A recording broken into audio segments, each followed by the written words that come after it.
Pemko Banjarmasin melalui Satgas Penanganan COVID-19 Banjarmasin mengambil langkah menekan kembali melonjaknya kasus terkonfirmasi positif COVID-19 di Kota Seribu Sungai. Salah satu langkah yang dilakukan adalah warga luar daerah yang masuk ke Banjarmasin agar melampirkan surat bila sudah melakukan swab antigen one rapid test yang dinyatakan negatif. Pemirsa, berikut kabar yang lengkapnya.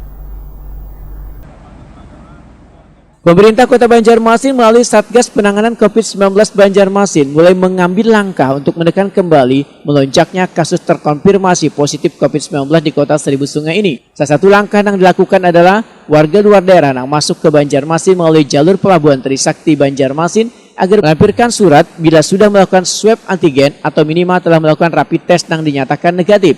Ini adalah syarat bahwa pendatang tersebut sudah melakukan swab antigen atau rapid test. Demikian diperintahkan juru bicara Satgas Penanganan COVID-19 Banjarmasin, Dr. Mahli Riyadi SH.MH Wahitakuni Prima TV tengah hari Senin, 5 Juni 2021.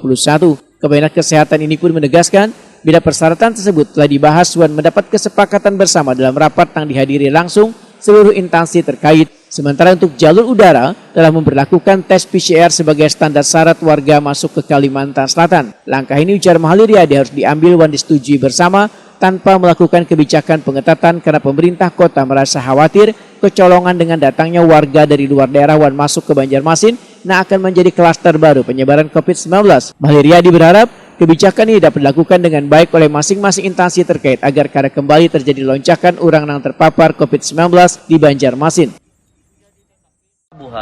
Kita akan mempersyaratkan orang yang masuk ke Banjarmasin itu harus melampirkan hasil PCR-nya negatif, swabnya minimal rapid test antigen.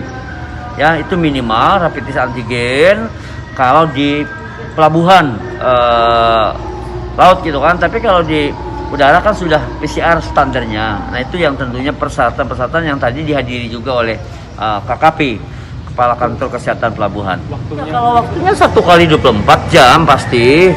Dan tentu itu tadi ya komitmen bersama dari lintas-lintas yang terkait bahwa akan diperketat. Tanpa memperketat seperti ini, kita dikhawatirkan akan kecolongan karena kurva Banjarmasin sekarang meningkat. Ya, jadi dari 1 minggu yang lalu cuma 83, sekarang sudah menembus angka 110. Nah, sehingga ini harus kita waspadai agar ya kita menghindari adanya lonjakan atau bom waktu yang bisa meledak kapan saja. Nah, itu yang tadinya hasil kesepakatan rapat.